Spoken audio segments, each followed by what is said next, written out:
Hola, buenos días. Ya estamos aquí en la clase de hoy.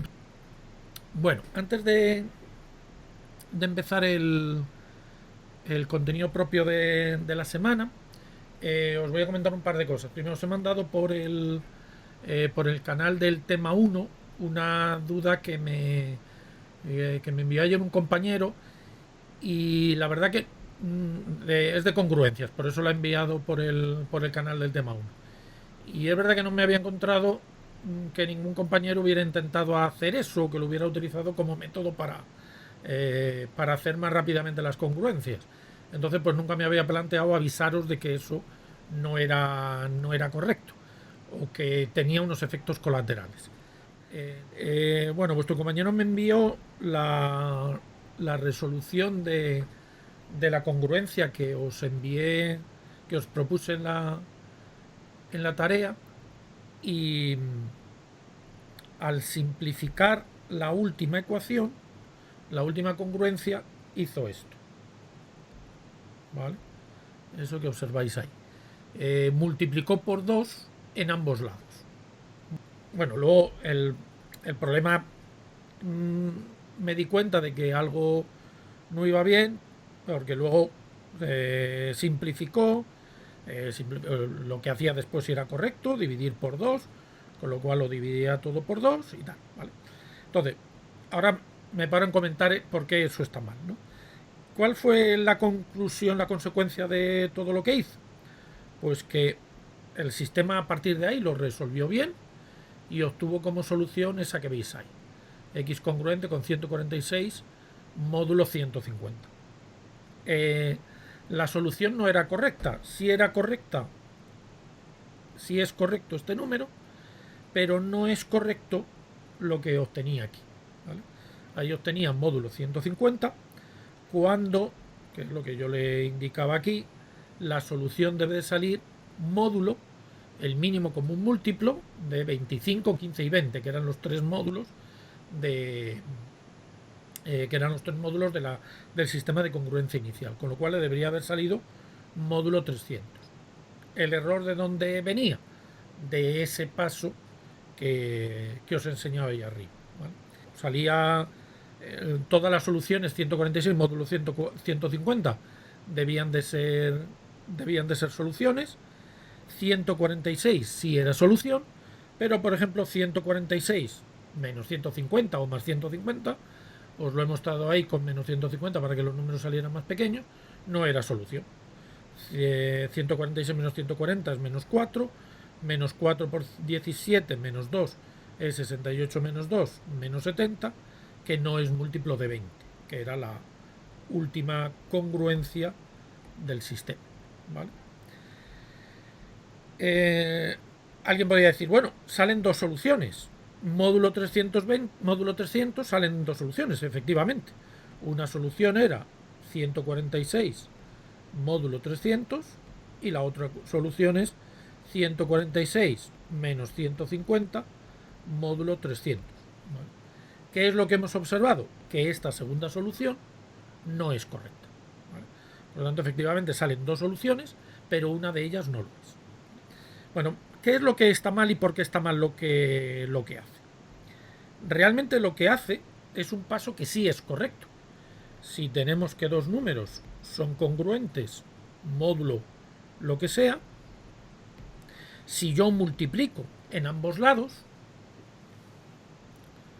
si yo multiplico en ambos lados por cualquier número, me da exactamente igual por el número que multiplique, el resultado es una congruencia válida módulo n.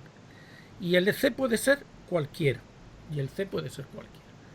¿Qué es lo que no es correcto? El paso inverso. Eso no es correcto. Y para resolver una ecuación, un sistema de ecuaciones, ya sea de congruencias o sea de números cualesquiera, tiene que ser cierta las dos direcciones. Tiene que ser cierta la dirección que estamos aplicando, pero tiene que ser cierta la otra dirección. No tiene por qué ser siempre cierta, pero si no es cierta tenemos problemas. Para que veáis qué es lo que ocurre, os lo voy a relacionar con un ejercicio que, bueno, repasamos en el curso cero, y, eh, repasábamos en el curso cero y ahí advertíamos, bueno, lo habréis visto también en bachillerato, y ahí advertíamos de el peligro o el cuidado que hay que tener al hacer determinadas operaciones, ¿vale? Entonces, si recordáis, por ejemplo, cómo se resolvían este tipo de ecuaciones, pues recordaréis que lo que había que hacer era quitar la raíz cuadrada, es decir, elevar al cuadrado en ambos lados de la igualdad para quitar esa raíz cuadrada. ¿Qué es lo que ocurre al quitar esa raíz cuadrada? Obviamente es lo que tenemos que hacer. Pero al quitar esa raíz cuadrada estamos añadiendo soluciones. Y recordar que os advertíamos en el curso cero, y cuando hayáis hecho eso en bachillerato, pues también os lo habrán advertido, que si hacéis ese tipo de operaciones, luego tenéis que comprobar si las soluciones que habéis obtenido os sobran o no. Bueno, aquí si resolvéis la ecuación, x cuadrado menos x menos 2 igual a 0, x igual a menos b más menos b cuadrado menos 4ac partido por 2, con lo cual al final salía 1 más 3, 4 entre 2, 2 y 1 menos 3 menos 2 entre 2 menos 1. La solución menos 1 no es solución de la ecuación, porque menos 1 más 2, la raíz cuadrada es 1, y sin embargo aquí tenéis menos. Esa solución, la otra sí lo es, pero esa solución no es solución de la ecuación. Bueno, pues lo mismo ocurre en los sistemas de congruencias. ¿Podemos multiplicar por cualquier cosa en ambos lados de la congruencia? Sí. Pero ¿qué ocurre si por lo que multiplicáis no es coprimo con el módulo? Pues lo mismo, que estaríamos añadiendo soluciones. El efecto es el mismo que el que hemos visto arriba con la raíz. Si multiplicamos por algo que no es coprimo con el módulo, estamos añadiendo soluciones. Miradlo en ese ejemplo pequeñito para que veáis qué es lo que ocurre, ¿vale? X es congruente con 3 módulo 10, multiplicamos por 2 en ambos lados, 2x es congruente con 6 módulo 10, y ahora podemos dividir todo por 2. Dividimos por 2, dividimos por 2 y dividimos por 2, con lo cual nos queda x congruente con 3 módulo 5. Si eso lo volvemos a mirar, módulo módulo 10, pues vemos que no todas las cosas que nos salen aquí válidas lo son aquí. Por ejemplo, 8 es congruente con 3 módulo 5. 8 menos 3 igual a 5. Sin embargo, 8 no es solución de esta congruencia, porque 8 no es congruente con 3 módulo 10. 8 menos 3 es 5, que no es múltiplo de 10. ¿Dónde está el problema? En que esta flecha de aquí no es cierta. No podemos ir hacia atrás.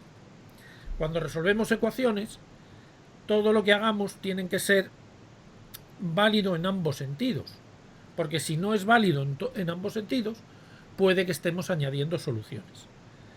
En el caso de las raíces que he puesto antes, pues no queda más remedio, hay que quitar la raíz y hay que luego comprobar, cuando hacemos ese tipo de operaciones, hay que comprobar si efectivamente las soluciones que hemos obtenido son todas válidas o no. En este caso lo comprobaríamos y ya está.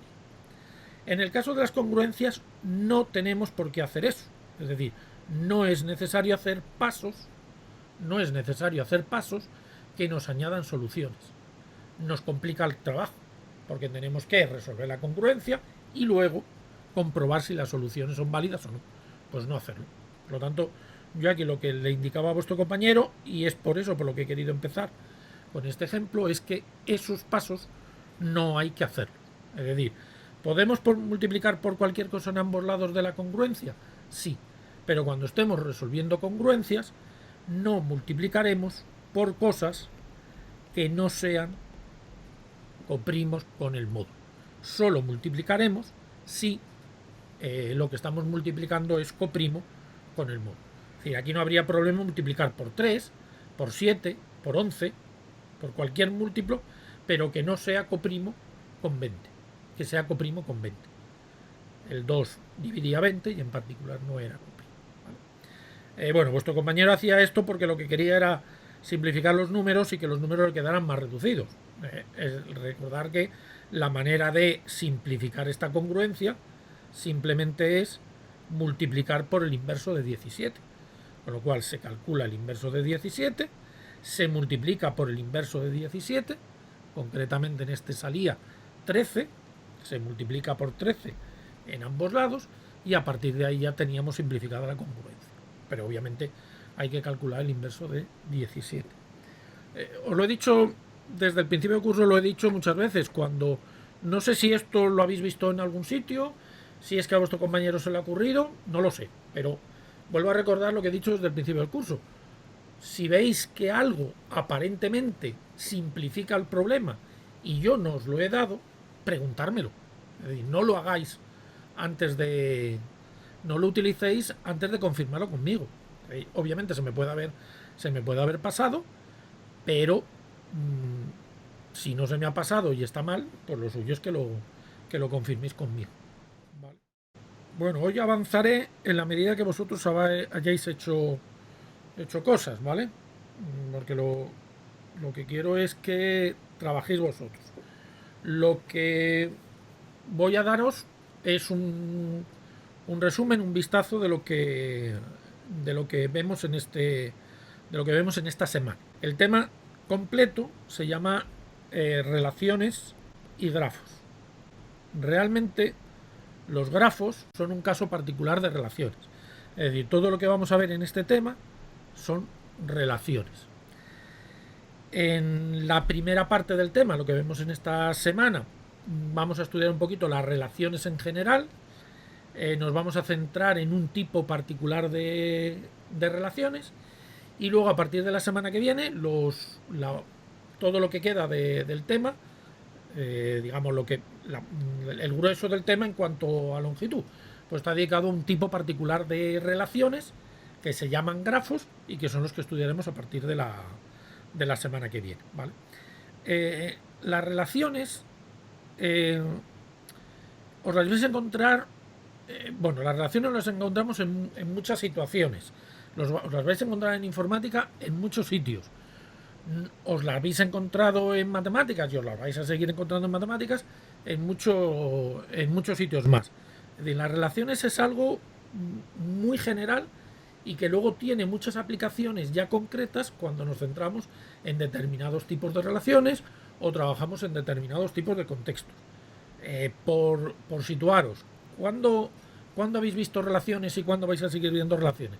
Bueno, pues las relaciones las encontráis entre las personas, sin ir más lejos.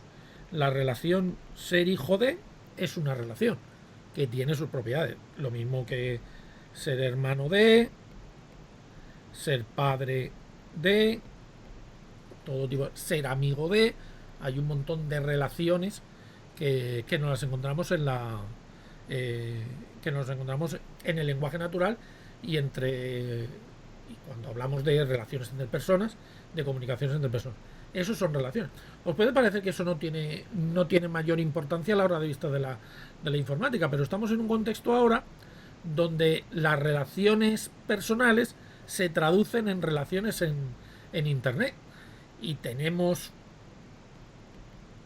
entornos como Facebook y cosas similares donde aparecen las redes sociales y no son más que relaciones entre personas. Bueno, pues lo que podría parecer que no tenía mayor importancia a nivel computacional cuando hablamos de relaciones entre personas de la vida real, cuando esas relaciones las trasladamos a entornos digitales, pues esas relaciones ya cobran importancia, ¿vale?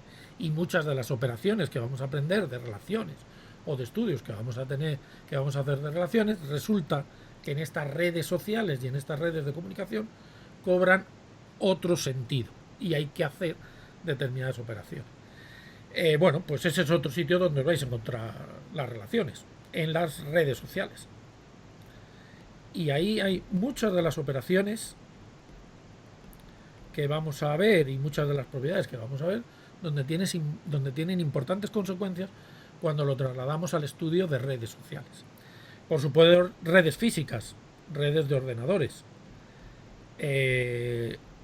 Esas conexiones que hacemos entre ordenadores no son más que relaciones. Toda esta parte que he puesto aquí la vamos a ver, obviamente nosotros estamos en los fundamentos de toda esta parte, pero toda esa parte de ahí realmente donde tiene más importancia es en la parte de grafos, en esa segunda parte del tema, ¿vale? Os he dicho en matemáticas, ya hemos estudiado relaciones. Por supuesto, la relación de ser menor que o ser mayor que, si la miramos en la otra dirección, es una relación, es un tipo de relaciones. Ya habéis trabajado con las propiedades de esas relaciones, concretamente en la parte numérica, para resolver ecuaciones, inecuaciones o para demostrar propiedades. En el tema anterior no, hace dos temas pues estudiamos la relación de congruencia. Es una relación entre números, también es una relación. De hecho, algunas de las cosas que vamos a ver en este tema, menos quizá las relaciones de orden, que las vais a estudiar más en el segundo cuatrimestre en la asignatura de estructuras algebraicas, pero muchas de las cosas que vamos a hacer en este tema, básicamente lo que hacemos es generalizar la relación de congruencia que vimos en el primer tema. O por así decirlo, vamos a estudiar las relaciones de congruencia, pero en un contexto más general. Aquello que veíamos de clases de congruencia, pues lo vamos a generalizar para cualquier relación que vamos a llamar relaciones de equivalencia y lo vamos a estudiar en todo tipo de relación que tenga esas características de ser relaciones de equivalencia. ¿En qué otro contexto os vais a encontrar las relaciones? Pues el año que viene vais a estudiar unas cosas que se llaman bases de datos, que no es ni más ni menos que un tipo de relación. Una manera de estudiar las bases de datos, lo vais a ver el año pasado, el año que viene, cuando lo empecéis a estudiar. Hay distintos modelos de bases de datos, pero uno de los modelos precisamente se llama modelo relacional. Y esa palabra relacional que os va a decir el año que viene cuando estudiéis las bases de datos no viene ni más ni menos que de las relaciones que vamos a estudiar. Un ejemplo tonto, cuando veis un listado telefónico, un listado de personas, donde ponéis el nombre de una persona, donde ponéis el DNI de una persona y donde ponéis, por ejemplo, el teléfono de una persona, eso es una base de datos y es una relación entre personas, números de identificación, números de teléfono y cualquier otro dato que podáis ver aquí. Bueno, pues muchas de las operaciones que se hacen cuando se trabajan en bases de datos, este sería un ejemplo sencillo y trivial de base de datos, se basa en operaciones entre relaciones. ¿Vale? Por eso se llama el modelo relacional, porque todo se sustenta entre relaciones entre conjuntos de personas, conjuntos de DNIs, conjuntos de teléfonos, conjuntos de lo que sea. Bueno, este panorama que os he puesto aquí es para que veáis que este tema, aunque lo vamos a empezar a estudiar desde como todo lo que estamos haciendo en esta asignatura, desde una parte muy básica de introducción y de conocer los rudimentos, pero luego va a tener unas ramificaciones en muchas otras asignaturas y en muchos otros contextos. ¿Vale? Como todo lo que estudiamos en matemáticas, sirve de fundamento y de base, la base formal, donde se sustentan luego todas esas cosas que vais a aplicar en otros momentos en la carrera. ¿Vale?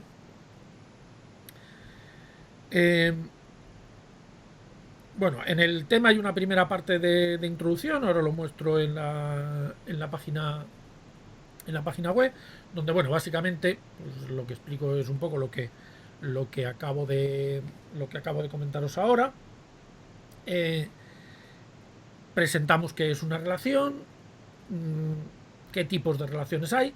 Nos vamos a centrar concretando hacia dónde vamos a ir en este tema. Bueno, pues relaciones se pueden relacionar, como en el ejemplo que os acabo de poner de nombre, DNI, teléfono. Puede haber relaciones entre varios conjuntos, ¿vale? Pueden ser 2, 3 o 27. Puede haber relaciones definidas entre muchos conjuntos. Nos vamos a centrar en este tema solamente en relaciones binarias, en relaciones entre dos conjuntos. ¿Vale? Lo que os he dicho, ser padre de, ser hijo de, ser amigo de, en fin, ese tipo de relaciones. Y concretamente para los ejercicios y lo que es la parte de estudio de propiedades y para poder analizar este tipo de relaciones, lo que vamos a estudiar son relaciones binarias dentro de un conjunto.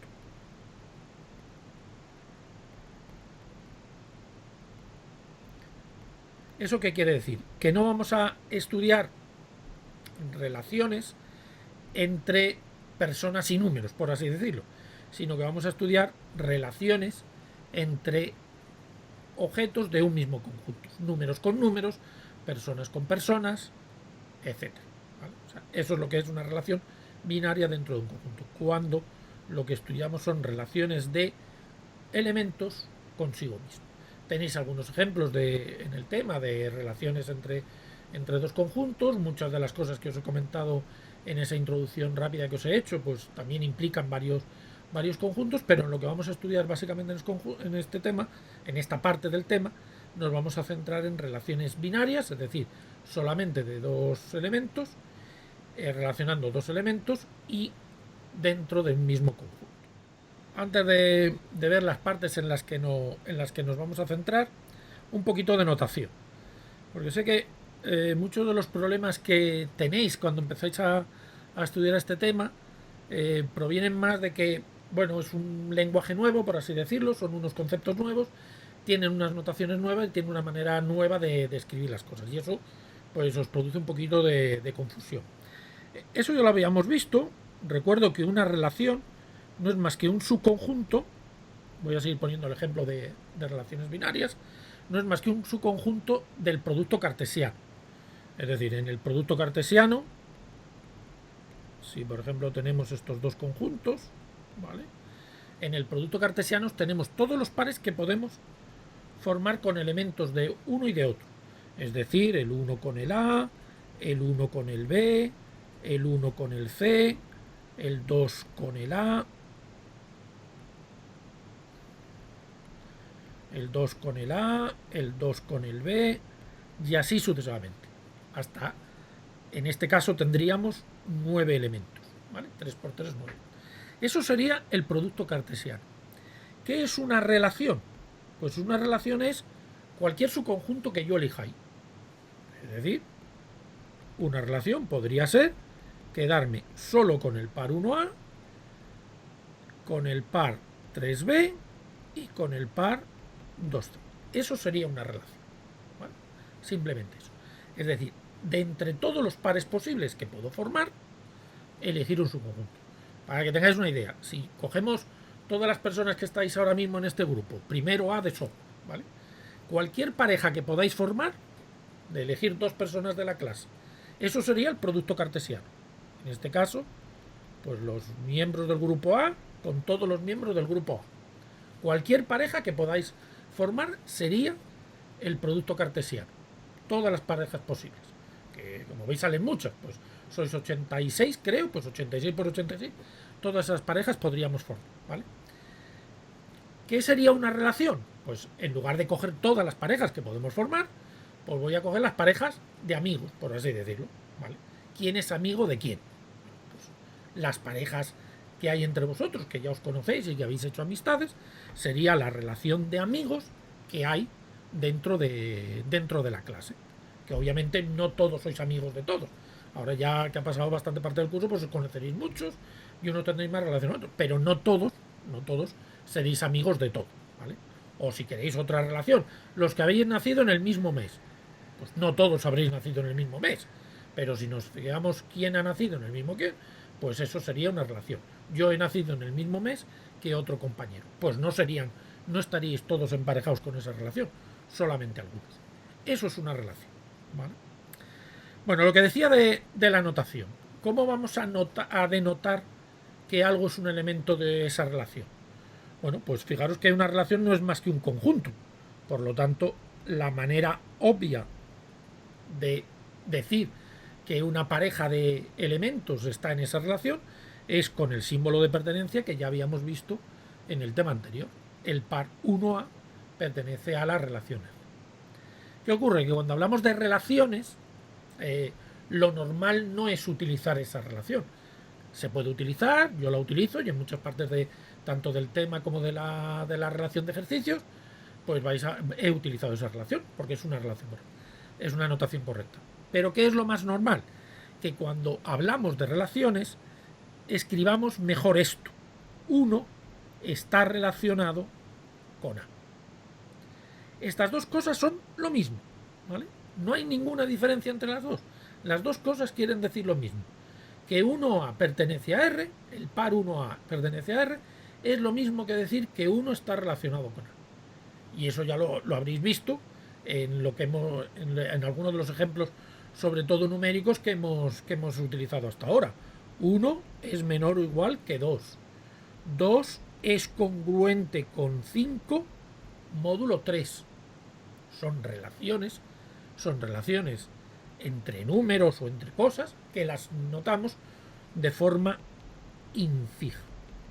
Pero insisto, estas dos cosas son exactamente lo mismo y lo escribiré indistintamente de una manera o de otra. También recuerdo que los pares del producto cartesiano son pares ordenados, es decir, importa el orden. Importa tanto el orden cuando lo escribimos de entre pares, si es el 1A es el 1A, no es el A1, y obviamente el que 1 esté relacionado con A no quiere decir que A esté relacionado con 1. Son pares ordenados, el orden importa. Por eso la relación infija viene muy bien cuando hablamos de relaciones, porque en muchos casos esa notación infija nos da la lectura y esa lectura nos da si lo que estamos diciendo es correcto o no es correcto. 1 es menor o igual que 2. No se nos ocurre leerlo como 2 es menor o igual que 1. Obviamente 1 es menor o igual que 2, pero 2 no es menor o igual que 1. Juan es hijo de Pedro. Esta relación entre personas es una relación que también la estoy escribiendo ahí de manera ordenada. Luego la podríamos poner un simbolito, ¿vale? Y la podríamos escribir de esa manera. O el par Juan Pedro están relacionados por la relación ser hijo de, es hijo de. ¿Vale?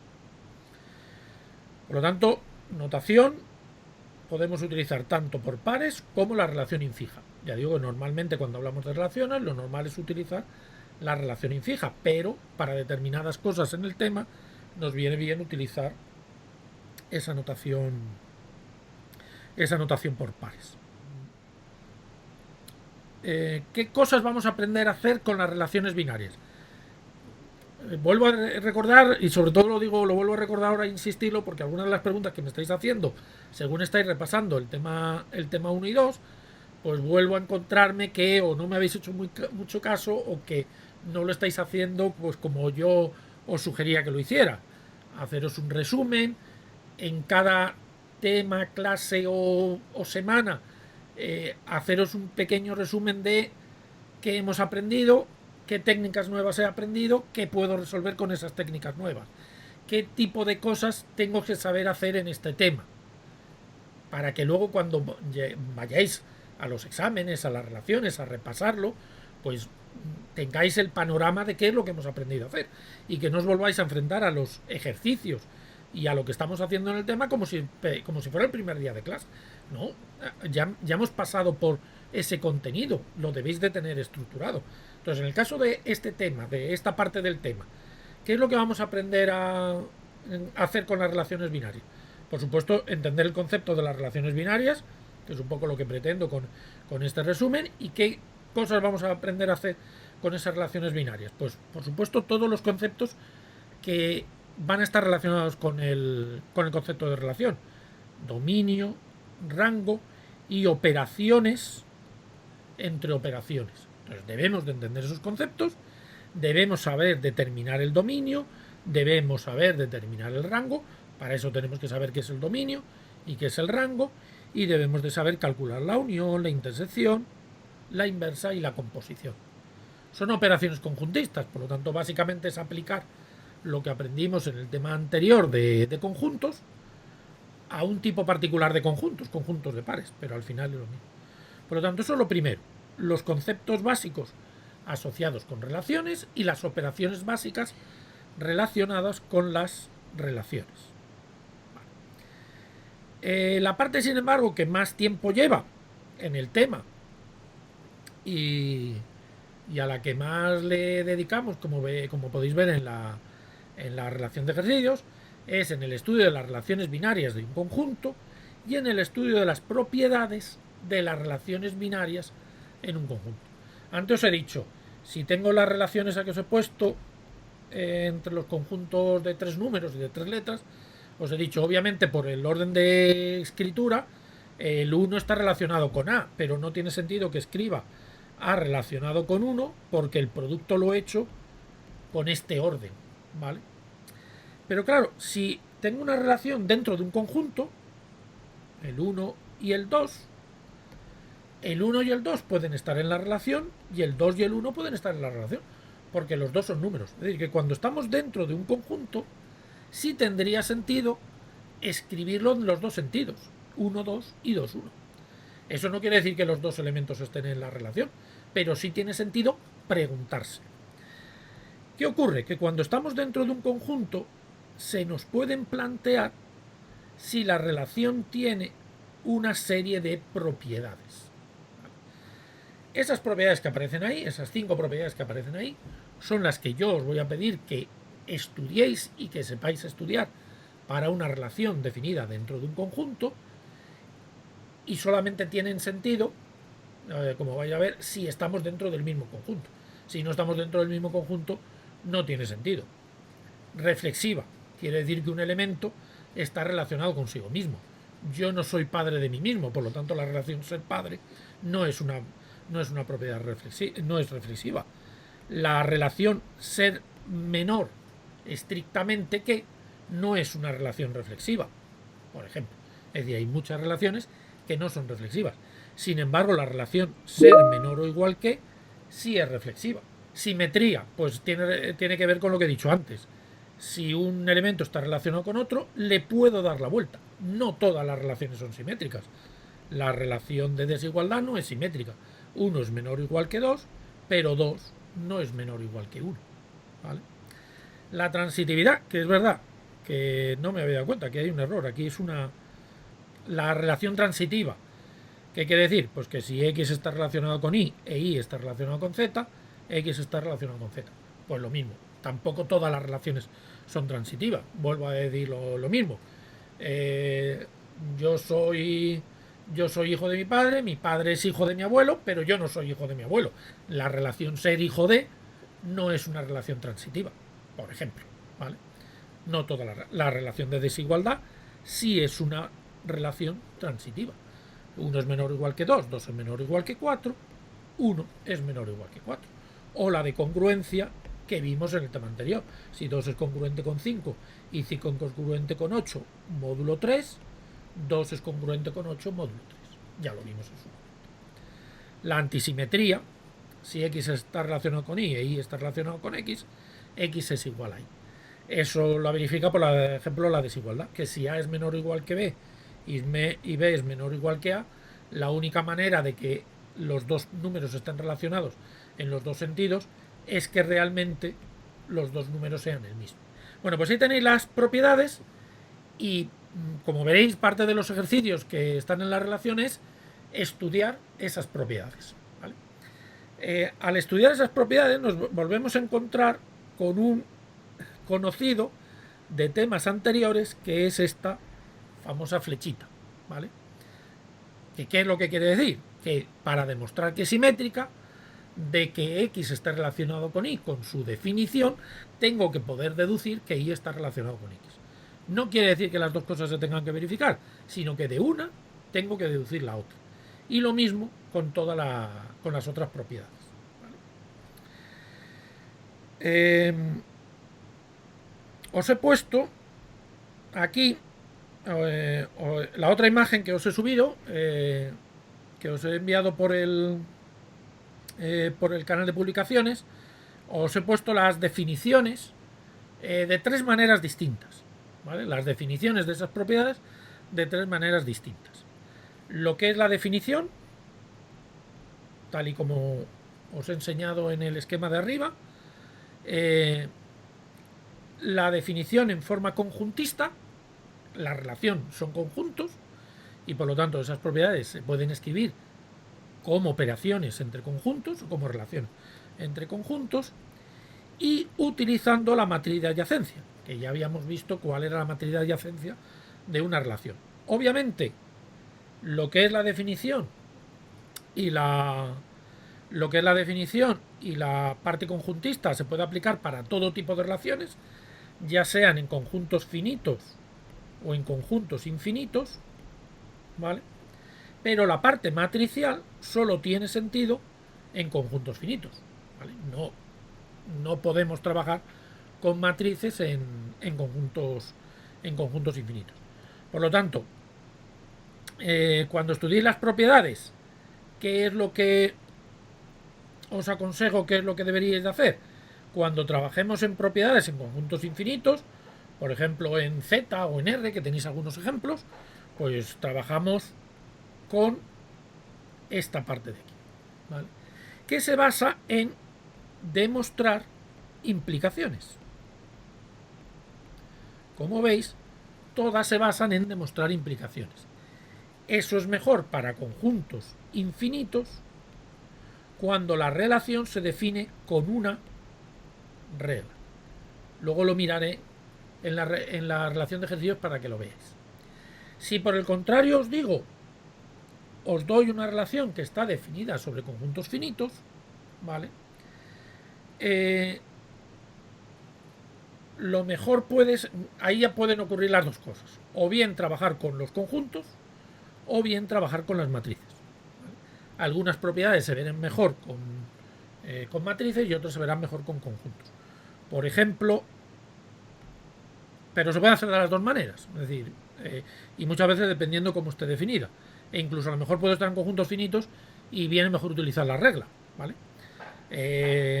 Por ejemplo, la propiedad transitiva se ve mejor con producto de matrices. La simetría también, porque como veis es simplemente ver que una matriz es simétrica, ¿vale? O la reflexiva. Esas normalmente se ven mejor ahí. Las otras dos, pues se pueden ver indistintamente con conjuntos o con matrices. ¿Vale? Ahí ya dependerá un poco de cómo esté definido. Pero bueno, estas tres primeras sí que se ven mejor con matrices. ¿Vale? Bueno, pues vais a ver que la mayoría de ejercicios o exclusivamente o de alguna manera pasa por comprobar las propiedades que tiene una relación, ¿vale? Luego vais a ver, esto ya aquí no hay mucho más que hacer en esta parte, sí que nos aparece esta parte nueva, que agrupando las propiedades nos aparecen dos tipos de relaciones: las relaciones de orden y las relaciones de equivalencia. Aquí realmente no hay nada más que hacer. Una vez que hemos estudiado las propiedades, ¿qué es una relación de orden? Una relación que verifica la propiedad reflexiva. Mira, ahí lo tengo indicado con la flecha naranja hasta que os acostumbréis. La propiedad transitiva y la propiedad antisimétrica. Por tanto, para ver que una relación es de orden no hay que estudiar nada más. Una vez que hemos estudiado las propiedades, si verifica estas tres, se dice que es de orden, y si no verifica alguna de las tres, no es una relación de orden, simplemente.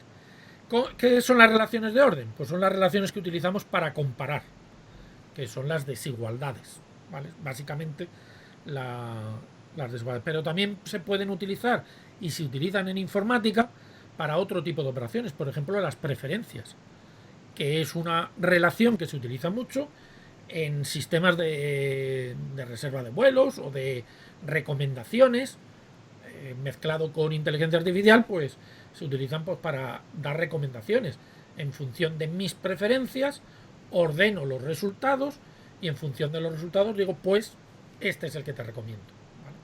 Entonces muchas de las operaciones que se hacen en búsquedas de bases de datos en un momento dado acaban ordenando los resultados en función de las preferencias. Esas preferencias están establecidas por una relación de orden. Y la otra tipo de relación en función de sus propiedades es la relación de equivalencia. La relación de equivalencia tiene que ser reflexiva, tiene que ser transitiva, pero en lugar de antisimétrica tiene que ser simétrica. Esa es una relación de equivalencia. ¿Qué son esencialmente las relaciones de equivalencia? Las relaciones que verifican esas tres propiedades son unas relaciones que nos permiten clasificar o agrupar por una determinada característica. Las relaciones de equivalencia al final lo que acaban es dividiéndonos el conjunto que estemos estudiando en grupos donde todos tienen las mismas características. Bueno, el ejemplo que hemos estudiado en temas anteriores es la congruencia. La congruencia, insisto en estos dos ejemplos porque son los ejemplos que tenéis que utilizar de referencia para entender la parte más teórica de este tema. Es decir, como habéis trabajado ya con la relación de desigualdad, todo lo que digamos de las relaciones de orden o de la propiedad antisimétrica y tal, lo podéis tener como referencia la desigualdad. Y cuando hablemos de relaciones de equivalencia y las cosas que hacemos con las relaciones de equivalencia, pues tenéis que buscar de referencia la relación de congruencia que hemos visto en el tema 1. Vuelvo a lo que os recomiendo de buscar alguna referencia que ya conozcáis que os ayude a entender la parte nueva. De alguna manera estamos estudiando de manera general las relaciones de equivalencia a partir de un ejemplo que ya hemos visto, que son las congruencias. Y si os acordáis con la relación de congruencia, al final, ¿qué es lo que calculábamos? Pues al final calculábamos, si por ejemplo estábamos con la congruencia módulo 3, ¿eso qué significaba? Que todos los números enteros se podían agrupar entre los que eran congruentes con el 0, los que eran congruentes con el 1 y los que eran congruentes con el 2. Cualquier número era o congruente con el 0, o congruente con el 1, o congruente con el 2.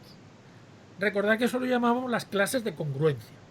Pues las clases de congruencia no son ni más ni menos que las clases de equivalencia que estudiamos en este tema. En esto insisto porque esto os genera mucho problema. Si pensáis en las congruencias, que ya lo habíamos visto y que ahora lo vais a recordar y lo vais a repasar cuando estudiéis para el examen de la semana que viene, pues la relación de congruencia no es más que un ejemplo de relación de equivalencia. Cuando yo os pida en este tema calcular las clases de equivalencia, estoy diciendo que hagáis lo mismo que hacíamos con las congruencias aquí. Es decir, buscar el conjunto de todos los números que están relacionados con uno dado. Con el 0, ¿quién estaba? El 1, el 3. Con el 0, ¿quién estaba? Pues el 3, el 6, y así sucesivamente. Y el menos 3, el menos 6, y así sucesivamente. Con el 1, ¿quién estaba? El 1, el 4, el 7, y así sucesivamente, y por debajo el menos 2, y así sucesivamente. Estos conjuntos que nos agrupaban todos los elementos que estaban relacionados entre sí eran las clases de congruencia, y es lo que en términos general llamamos clases de equivalencia. ¿Y qué es el conjunto cociente? Pues nada nuevo, es simplemente el conjunto formado por esas clases de equivalencia. Cuando yo os pida en un ejercicio hallar las clases de equivalencia o el conjunto cociente, os estoy diciendo lo mismo. Os estoy diciendo que me halléis cuáles son las clases de equivalencia que me dividen el conjunto a partir de una relación de equivalencia. Pero os estoy preguntando exactamente lo mismo. Bueno, ya decía que realmente en este tema y en esta parte vamos a trabajar un poquito más con las relaciones de equivalencia, porque las relaciones de orden las vais a trabajar un poquito más en la asignatura de estructuras algebraicas en el segundo cuatrimestre. Entonces, básicamente lo que vamos a estudiar es simplemente las propiedades para que me digáis si es una relación de orden o no lo es, pero ya está, no vamos a hacer más. Con las relaciones de equivalencia, pues sí, vamos a ir un poquito más en lo que os acabo de decir. Tenéis que estudiar las propiedades para ver si es o no es una relación de equivalencia, y en el caso de serlo, hallar el conjunto cociente o las clases de equivalencia. ¿Cuál es la última parte de lo último que hacemos en el tema? Lo que se llama los cierres o clausuras de una relación. Y esto también tiene mucho que ver con lo que he dicho antes de las redes sociales, porque ahí es donde os vais a encontrar un ejemplo muy rápido de qué es esto de los cierres o clausuras. Habréis visto en Facebook y en otras redes donde por un lado podéis decir o podéis ver quiénes son vuestros amigos directos, que son aquellos a los que vosotros habéis añadido como amigos que sois directos. Pero luego en un momento dado os empieza a decir sugerencias de amistades o con quién podéis o con quién podríais relacionaros también, que no tenéis por qué estarlo, pero el programa os da esa sugerencia. ¿De dónde saca esas sugerencias? Pues de lo siguiente: si Juan ha dicho que es amigo de Pedro y Pedro ha dicho que es amigo de Luis, puede que Juan y Luis no se conozcan de nada. Pero él, ¿qué es lo que va a decir? Hombre, si Juan conoce a Pedro y Pedro conoce a Luis, a lo mejor Luis y Juan se conocen también.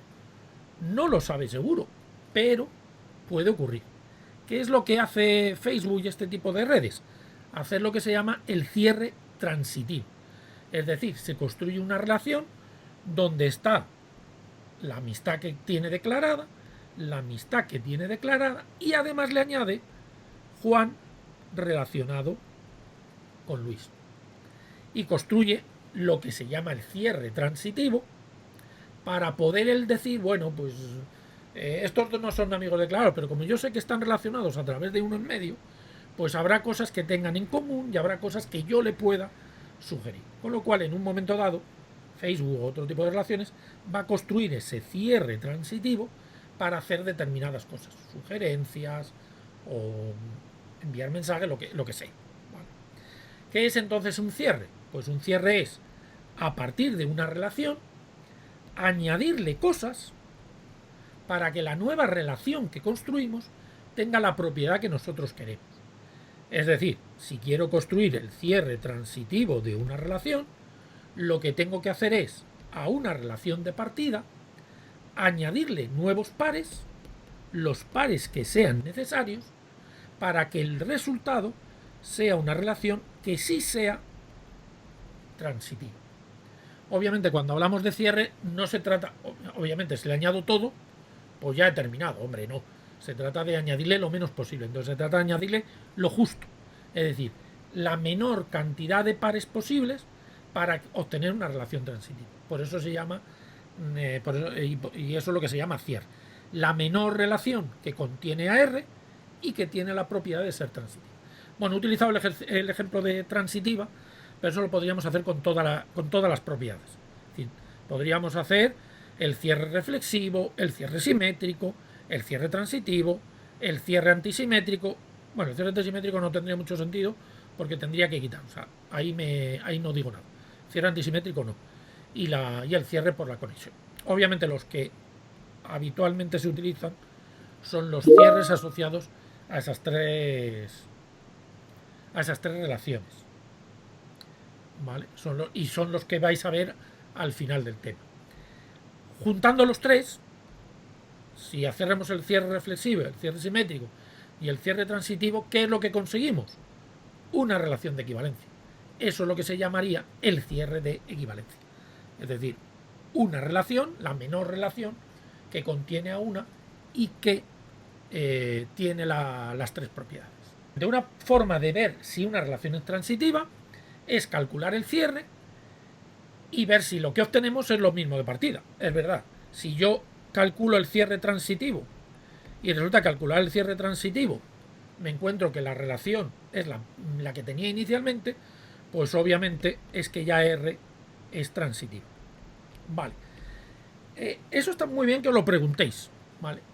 Pero os vais a fijar que, como en este tema y en los anteriores, y por supuesto en lo que queda de tema, que vamos a ver propiedades mucho más complejas, no quiero que penséis solamente en lo que os pregunto y en cómo resolver lo que os pregunto, sino en si es la manera más eficiente de hacerlo. En este caso me podría preguntar, hay un algoritmo, que bueno, aparece ahí destacado, que es el algoritmo de Warshall, que nos dice, que nos da el cierre transitivo de una relación. ¿Vale? Hay al menos dos métodos que lo tenéis en los apuntes, ahora os lo comentaré, que es calcular productos sucesivos y uniones sucesivas, o el algoritmo de Warshall. ¿Vale? ¿Cuál es más eficiente que el otro? Pues el algoritmo de Warshall es más eficiente, que os lo había dicho. ¿Qué es lo que os podríais preguntar en esto que me acaba de decir vuestro compañero? ¿Cómo puedo demostrar, o cuál sería la manera entonces de demostrar si una relación es transitiva? Habría dos maneras. Por lo que he dicho antes, bueno, lo voy a poner ya en forma matricial, sería calcular el producto de la matriz por sí misma, ¿vale? Y ver si esa matriz es elemento a elemento más pequeña que la matriz de partida. Y el otro método es calcular el cierre transitivo utilizando el algoritmo de Warshall y ver si el resultado coincide con la matriz inicial. ¿Vale? En este caso, creo que los dos métodos tienen más o menos la misma complejidad. ¿Vale? O sea, tienen más o menos la misma complejidad. Porque los dos requieren hacer un n al cuadrado operaciones aproximadamente. Lo tendría que mirar, pero creo que tienen más o menos la misma complejidad. Con lo cual, si lo queréis hacer así, pues no habría ningún problema. Creo que más o menos tiene la misma complejidad. Ahora que estáis estudiando, os sugiero que lo probéis de las dos formas y que vosotros veáis qué os resulta más sencillo. ¿Vale? En cualquier caso, estamos hablando de para relaciones finitas, ¿vale? En conjuntos finitos. Porque tanto este producto que acabo de escribir aquí como el algoritmo de Warshall solamente se pueden hacer sobre matrices. Bueno, pues ese es el tema en un vistazo. Entender lo que es una relación, hallar las operaciones y los elementos básicos de la relación, dominio, rango, relación inversa, la unión de relaciones, intersección, composición, estudiar las propiedades que tiene una relación, dependiendo de si es finita o infinita, utilizar el método adecuado. Si la relación es de equivalencia, hallar su conjunto cociente. Y una de las operaciones adicional que os puedo pedir es hallar el cierre. Os puedo pedir hallar uno de los cierres, reflexivo, simétrico, transitivo, o incluso os puedo pedir el cierre de equivalencia. Eso es básicamente lo que os puedo preguntar y lo que tenéis que saber hacer en este tema. Ayer cambié el vídeo del algoritmo de Warshall, lo cambié ayer, ¿vale? Porque, bueno, la manera de escribirlo, pues, o la manera de demostrarlo o de hacerlo utilizando lo que es el propio enunciado del algoritmo, que bueno, se basa en estas operaciones entre elementos de las matrices. Esas operaciones entre elementos de las matrices las tengo ahí escritas en ese ejemplo, ¿vale? Pero a la hora de escribirlo en un ejemplo concreto, no hace falta escribir todas las matrices completas, ¿vale? Aquí se lo tengo puesto para que lo veáis un poquito mejor, la matriz 1, la 2, la 3, la 4, para que veáis mejor cómo se van generando esos unos. Pero ayer modifiqué el vídeo porque os sugiero ahí una manera de escribirlo utilizando una tabla, y no hace falta que volváis a escribir todas las matrices completas en cada uno de los pasos, sino que con en una única tabla podéis ir podéis ir añadiendo todos los elementos. Eso nos va a permitir pues trabajar con matrices un poquito más grandes, que si lo hiciéramos teniendo que copiar 6 veces 6 matrices 6 por 6, pues sería un coñazo. Mientras que sobre una tabla 6 por 6 pues no es tan complicado. Lo que os quería decir cuando lleguéis a esta parte es que tengáis en cuenta lo que os digo en el vídeo, de que me añadáis, cada vez que añadís un elemento por el algoritmo de Warshall, donde me indiquéis en qué paso añadís cada elemento, ¿vale? Lo que, como decía, el algoritmo de Warshall lo que hace es ir añadiendo elementos para que el resultado sea una relación transitiva. Pues en cada paso se van a añadir distintos elementos a esa tabla, ¿vale? Entonces, indicarme con un subíndice en qué fase del algoritmo, si es una matriz 5 en un conjunto de 5 elementos, tenéis que hacer 5 pasos. Pues lo podéis añadir en el 1, en el 2, en el 3, en el 4, en el 5. Pues añadirme en qué paso añadís cada elemento, ¿vale? No me pongáis simplemente unos y ya está, no, sino que me indiquéis en cada momento en qué paso lo añadís. Obviamente eso no es relevante para el algoritmo, pero sí es relevante para mí a la hora de corregir el ejercicio, ¿vale? Por eso quería insistir. No es parte del algoritmo, pero yo que voy a corregir También, yo alguna vez lo digo que puede parecer de forma no egoísta, porque yo tengo que corregir los ejercicios, quiero saber qué es lo que habéis hecho. Entonces, en cada ejercicio quiero saber qué es lo que habéis hecho y por qué, y que sabéis hacer y que sabéis por qué habéis hecho lo que habéis hecho. Pero también pensarlo de otra manera. Vosotros vais a hacer un ejercicio ahora, esta semana. De estos vais a examinar a finales de enero. Cuando vayáis a repasar este ejemplo, por ejemplo, que os estoy mostrando aquí, lo único que vais a ver es una matriz con un montón de unos. No vais a recordar por qué habéis añadido cada uno. ¿Vale? Está muy bien, cuando yo voy escribiendo, pues yo digo, pues añado este uno, luego añado el otro y yo luego añado el otro. Pero no os estáis grabando en vídeo. Con lo cual no vais a saber si este uno lo habéis añadido antes o después que este. Entonces, para repasar si lo habéis hecho bien, si lo habéis hecho mal, y dentro de un mes, qué es lo que habíais hecho hace un mes cuando hicisteis ese ejercicio, pues cuanto más anotéis, mejor. Y no solamente este subíndice, sino cualquier otra cosa que podáis escribir. No os limitéis a escribir solamente los ejercicios. Cuanto más anotaciones hagáis, más fácil será que repaséis. Esa es una razón. Y la otra, desde mi punto de vista, es porque cuando yo vaya a corregir el ejercicio, quiero saber cuándo hayáis añadido los unos. Si no, yo lo único que voy a encontrar son todos esos unos y yo no sé si habéis hecho el algoritmo, o si habéis hecho otra cosa, lo habéis hecho a ojo o lo habéis hecho copiando al que estaba al lado. Lo que dice Antonio, dice, tengo que ir recorriendo lo que hago en una fila y una columna utilizando todos los elementos, efectivamente, incluso los que he añadido antes, claro, si no el método no funcionaría. De hecho, al final del vídeo os tenía comentado por qué voy añadiendo cada elemento. Voy a empezar por ahí, para que los algoritmos también tenéis que entenderlos, ¿vale?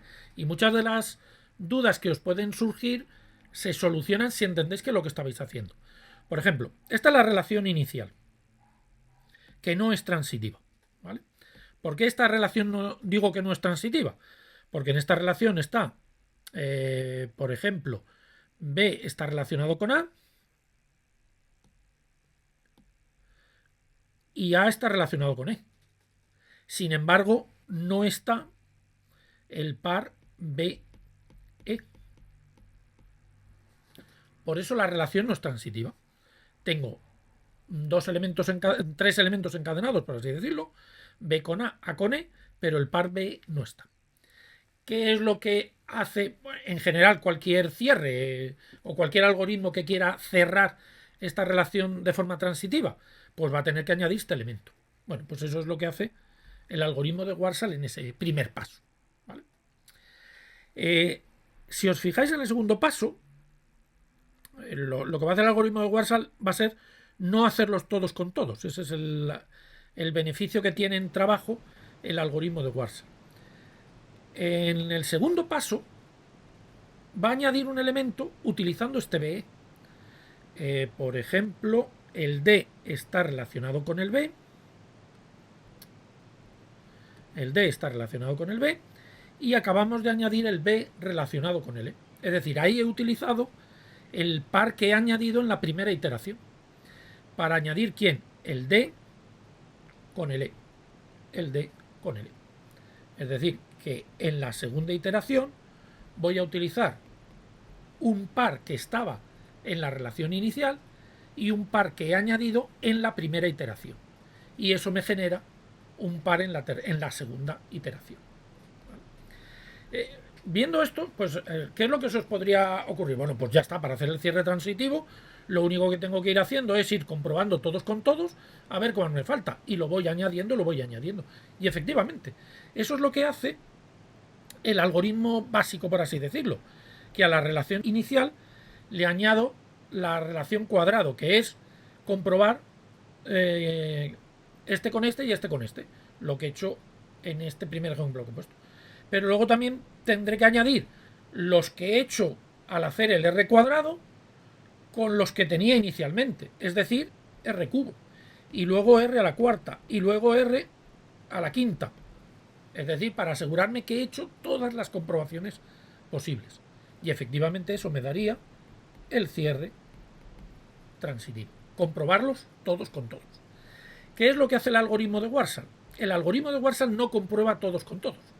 Esa es la potencia, y eso es lo que demostró Warshall cuando enunció su algoritmo.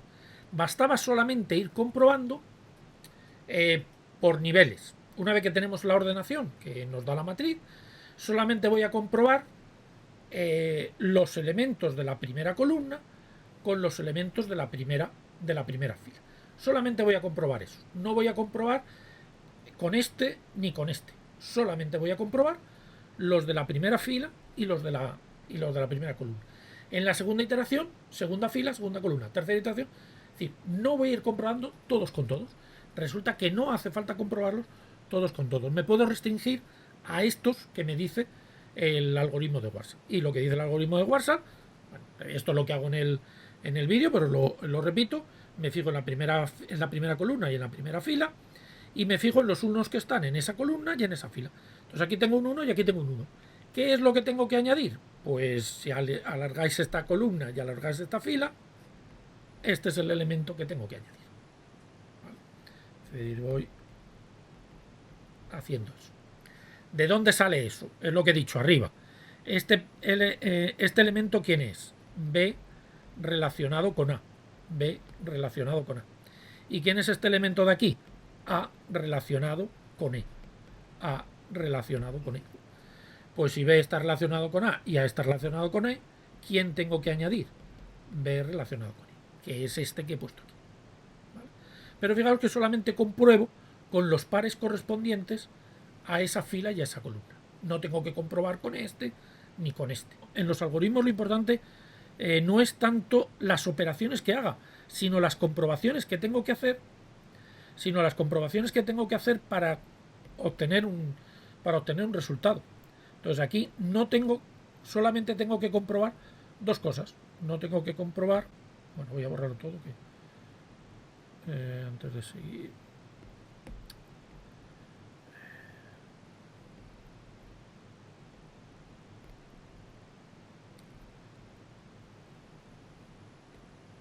Vale. Bueno, voy a hacer un paso más para la pregunta que me hacía vuestro compañero. Ahora, ¿qué comprobaría? Segunda fila y segunda columna. No tengo que mirar las demás, no tengo que mirar ningún otro elemento, solo los elementos que están ahí. ¿Qué me surge ahora? Este 1 con este 1 me genera este 1. Y este 1 con este 1 me genera este 1. ¿Qué ocurre? Que si yo veo eso, yo no sé cuándo habéis añadido cada uno de esos unos. Cuando vosotros vayáis a repasar dentro de 3 meses, no sabéis cuándo habéis añadido esos unos. Por eso aquí le ponemos un 1 y ya sé que lo he añadido en la primera iteración, y aquí le ponemos un 2 para indicar que lo he añadido en la segunda iteración. Y lo que me preguntaba Antonio es que si efectivamente para estos unos que he añadido aquí en la segunda iteración puedo utilizar unos que he añadido en la primera iteración. Por supuesto, si no lo hiciera no me valdría. De hecho, este 1 lo he añadido gracias a este. ¿Vale? Este 1 no, este 1 lo podía haber añadido desde el primer paso, pero para añadir este he tenido que añadir previamente. Bueno, en la tercera iteración no añado nada porque no hay unos, con lo cual no puedo añadir ningún elemento. Por eso en lo que ponía aquí me saltaba el 3, no porque me lo haya saltado, sino porque el 3 no añadía nada. Y así me cabía un poquito mejor y no me quedaba tan pequeño. En la cuarta sí añadíamos más. Añadíamos este. Añadíamos este. Y añadíamos este. Y finalmente en la quinta añadíamos ya todos los demás. Añadíamos este. Me he tenido que comer algo porque me falta.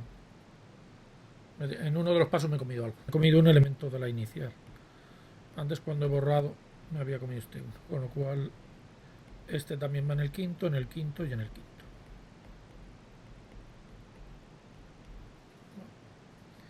Y era lo que. Bueno, este es el ejemplo que os mostraba en el vídeo. No voy a hacer ningún ejercicio hoy, ¿vale? Porque no sé lo que habéis trabajado. Si alguien tiene duda con algún ejercicio, que me lo pregunte, pero no voy a corregir ninguno hoy. Simplemente voy a mirar para que veáis que es lo que os decía. En este ejercicio, pues os pido que estudiéis las propiedades. Lo que he dicho, cuando diga estudiar las propiedades, os puedo decir, estudia si es transitiva, por ejemplo, os pregunto si verifica todas las propiedades. En ese caso me refiero a las 5 que pongo en el resumen y que pongo en todos los sitios. ¿Hay más propiedades que se pueden estudiar de relaciones? Sí. Hay más propiedades interesantes y que aparecen en todos los contextos estos que os he dicho que se puede aplicar la teoría de relaciones y de grafos. Pero en este tema nos vamos a centrar en esas 5 propiedades. Recuerdo, reflexiva, simétrica, transitiva, antisimétrica y conexa. Entonces, cuando os pregunte propiedades que cumple esta relación, me refiero a esas 5. ¿Vale? Entonces, es lo que os pregunto en el ejercicio 1. En el ejercicio 2 os pregunto lo mismo, ¿vale? Pero aquí ya os afirmo que es una relación de equivalencia, con lo cual tenéis que ver que efectivamente es una relación de equivalencia y os pido que me halléis el conjunto cociente. Clases de equivalencia, conjunto cociente. Lo mismo en el 3. ¿Qué propiedades verifica? ¿Es una relación de orden? ¿Es una relación de equivalencia? Si es una relación de equivalencia, conjunto cociente, clases de equivalencia. Me estaba preguntando José Manuel en el ejercicio 3 si esto lo puedo hacer por el algoritmo de por el algoritmo de Warshall, en el sentido utilizar, como me había preguntado, utilizar el algoritmo de Warshall como algoritmo para estudiar la transitividad. No, porque es un conjunto infinito. Entonces no tiene sentido aplicar el algoritmo de Warshall a un conjunto infinito. Dando en cuenta que el algoritmo de Warshall se aplica a una matriz, la matriz solamente tiene sentido en un conjunto infinito. ¿Cuántas iteraciones tendríamos que hacer? Infinitas. Por lo tanto, no tiene sentido hacerlo. Aquí hay que utilizar la definición. Como es un conjunto infinito, hay que utilizar la definición. ¿Qué es lo que hay que demostrar aquí? Que si X está relacionado con Y e Y está relacionado con Z, tenemos que deducir que X está relacionado con Z. Es un tipo de demostración, otra demostración, pero que tenemos que utilizar los recursos que ya habíamos visto. ¿Qué significa que X está relacionado con Y? Que 2X más 4Y es un múltiplo de 6. ¿Qué significa que Y esté relacionado con Z? Que 2Y más 4Z es un múltiplo de 6. ¿Y qué es lo que tengo que deducir? Que X está relacionado con Z. Es decir, que 2X más 4Z es un múltiplo de 6. Fijaos que es muy parecido a las cosas que hemos hecho en el tema 2, fundamentalmente en el tema 2, porque estamos manejando multiplicidades y operaciones.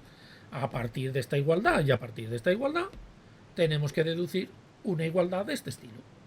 ¿Vale? Pues eso es lo que hay que hacer. Cuando el conjunto es infinito, pues eso es lo que hay que hacer. Propiedad que queremos demostrar. Tal. Traduzco a la definición que me da el enunciado. Traduzco a la definición que me da el enunciado y ya sé qué es lo que tengo que hacer. Y lo mismo pues diríamos aquí, también os pido demostrar las propiedades, ¿vale? Otra vez mostrar propiedades, si es de equivalencia. Como esto, los ejercicios son iguales. Y ya los últimos ejercicios, el 6, 7, 8 y 9, ¿vale? Lo mismo, os pido estudiar propiedades y en este caso además calcular cierres. Calcular cierre. Aquí también os pido calcular una operación, la unión de R con R cuadrado, y también os pido demostrar, probar que es transitiva y en el caso de que no lo sea, hallar el cierre transitivo. Bueno, es como todos los ejercicios van en el mismo sentido. Una recomendación adicional para los conjuntos infinitos, ¿vale? Que también os lo he dicho muchas veces en ejercicios que hemos hecho en el tema anterior. No empecéis a trabajar directamente la relación, las propiedades. Poneros ejemplos. Es decir, en el conjunto Z, aquí se me ha perdido una.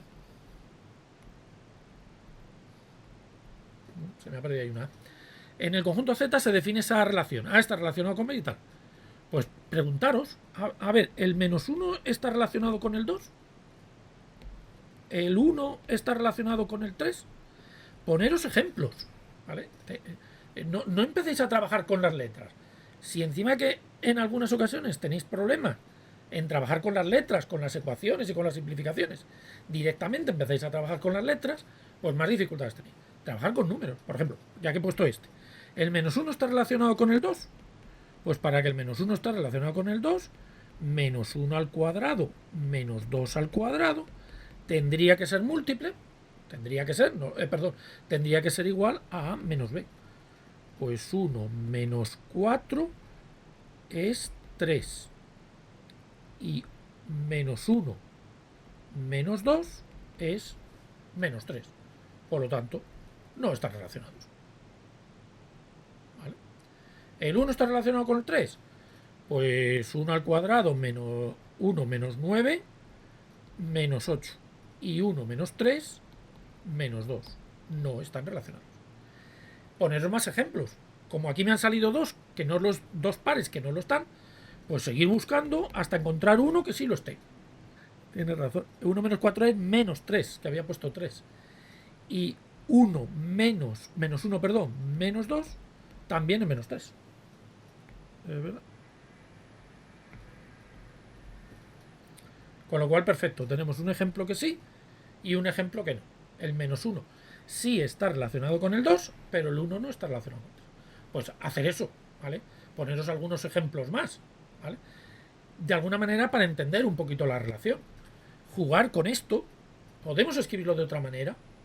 Es decir, no empecéis siempre que esto que os estoy diciendo ahora no os lo estoy diciendo solamente para este tema y para esta relación. Para los temas anteriores también, de cara a el examen de la semana que viene. Cuando veáis un ejercicio, primero entender bien el enunciado, entender la relación, en este caso, que os está definiendo. En el tema anterior teníamos las funciones. Pasa lo mismo. ¿Qué es eso que me está preguntando? ¿Vale? ¿De qué otras maneras puedo escribir esto? Todo lo que habéis aprendido hasta ahora en bachillerato y tal lo vais a tener que poder aplicar. Entonces, ahí tenemos una igualdad. Podemos escribir eso de otra manera. Podemos transformarlo. Al final, para hacer estas demostraciones, vamos a tener que hacer como resolución de ecuaciones, de sistemas de ecuaciones. Por lo tanto, tenéis que aplicar todo lo que habéis aprendido hasta ahora. ¿De qué manera lo puedo escribir? ¿Qué puedo hacer con dos igualdades? ¿Cómo convierto dos igualdades en otra?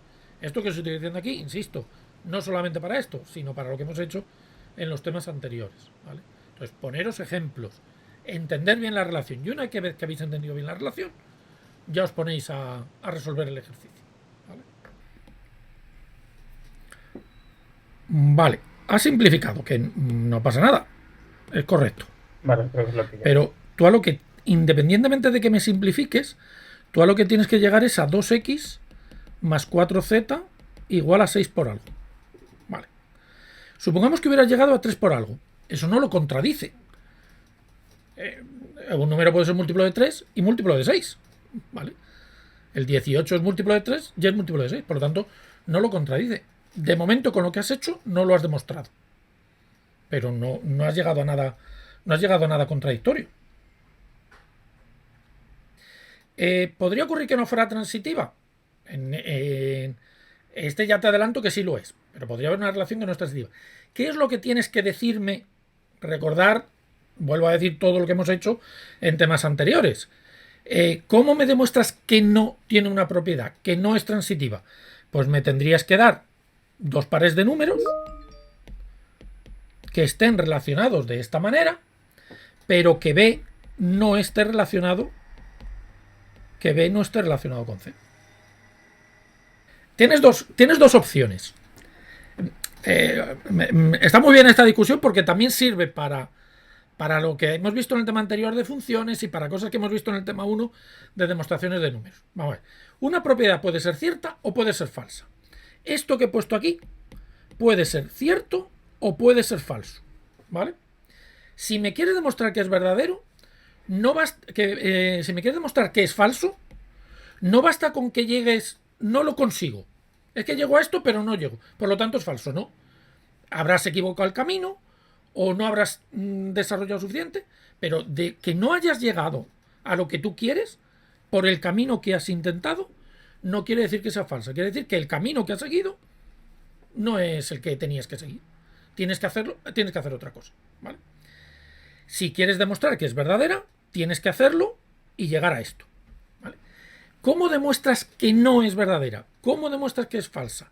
Buscando un ejemplo.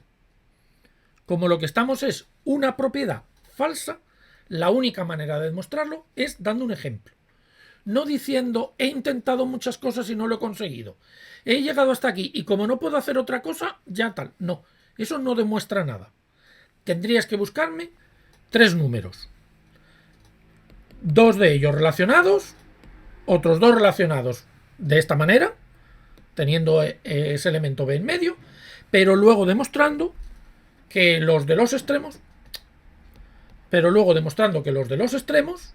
no están relacionados. Entonces, la única manera de demostrar que no es dando un contraejemplo. Y si quieres demostrar que sí, tienes que llegar a esto que decía aquí.